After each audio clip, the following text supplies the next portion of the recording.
शिक्षागण एवं छात्र अध्यापक एवं छात्र अध्यापिकाओं को मेरा सादर नमस्कार। मैं छात्र अध्यापक मनीष कुमार जायसवाल आज निजीकरण अर्थात प्राइवेटाइजेशन के पक्ष में बोलना चाहता हूँ। तो यूं ही कटाक्ष क्यों करें हम जब देश हमारा आगे बढ़ रहा है।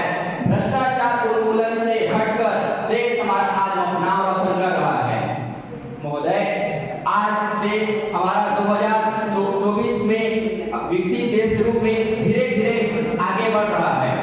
मैं बात करूं सन 1991 के जब नरसिम्हा राव सरकार थी, यहाँ भारत में सरकार थी, तब भारत देश एक वित्तीय संकट से जूझ रहा था। भारत उस समय वित्तीय संकट से जूझने के लिए प्राइवेटाइजेशन अर्थात भारत को एक वित्तीय संकट से उबरने के लिए बड़ी संपत्ति की जरूरत थी। तब नरसिम्हा राव सरकार और उस समय के वित्त मंत्री मनमोहन सिंह जी ने प्राइवेटाइजेशन अर्थात निजीकरण के लिए फैसला लिया। भारत देश आज उन्हीं सभी देशों के तुलना में बहुत देश से आज भारत देश आगे बढ़ रहा है। भारत देश आज 2047 को विकसित देश का संकल्प लेते हुए आगे बढ़ रहा है। आज हम भारत देश के युवा शक्ति, नारी शक्ति तथा भारत देश के गरीब परिवार व एवं किसान जन मिलकर भारत देश को आगे बढ़ा रहे हैं।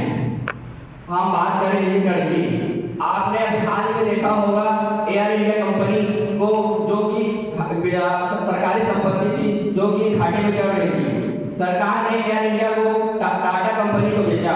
आज वह मुनाफे के दौर में है। लोग उसमें सीटें नहीं मिल रही है बैठने के लिए। आज एयर इंडिया को ऐसे देखते हुए भारत सरकार ने बहुत सारी कंपनियों को नीलामी किया है। भारत देश आज 14 महारत्न कंपनियां जिसमें कि बहुत सारी कंपनियां हैं, सेल है, पीएमसी है, बीएमसी है।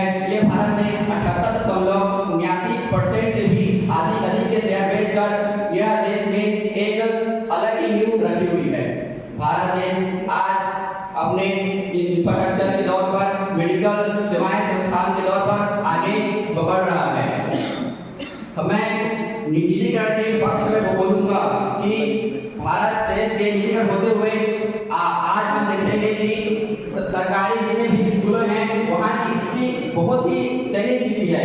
इसकी तुलना में आप प्राइवेट स्कूलों को देखना, जहाँ बच्चे हाई क्लास लोग पढ़ रहे हैं।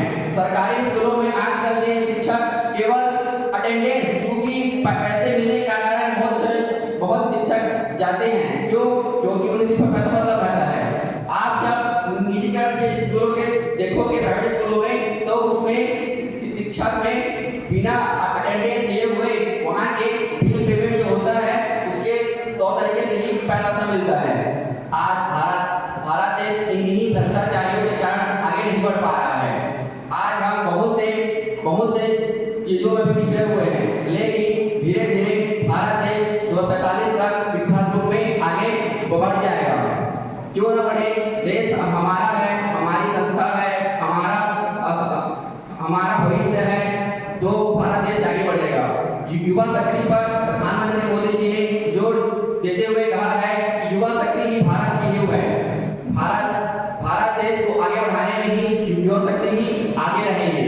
मैं बात करूं तो आज बेरोजगारी भी चरम सीमा पर है। आखिर मेरे बताइए, वे विपक्ष के लोग निजीकरण का इतना विरोध क्यों कर रहे हैं?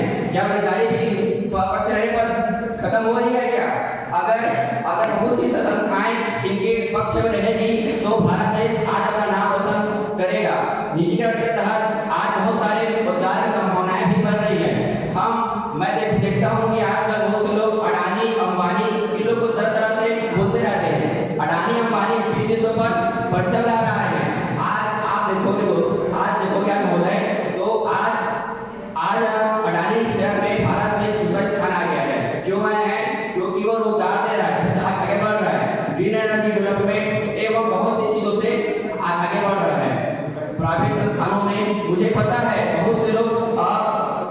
कर्मचारी होते हुए भी अपने बच्चों को सरकारी शिक्षा के लिए देते नहीं हैं। क्यों? इसका कारण उनको खुद पता है। केवल भ्रष्टाचार इसमें चरम सीमा पर है। इसमें शिक्षकों को गुणवत्ता को ध्यान रखना चाहिए। मैं शिक्षा से हटकर मैं बात करता हूँ मेडिसिन के क्षेत्रों में। 2019 से 2021 तक कोरोना काल के बीच में आप देखे होंगे हम कितनी कोरोना से सूझबूझ से लड़ाई लड़ रहे थे। Sir time out. Thank you. जय जवान, जय किसान, जय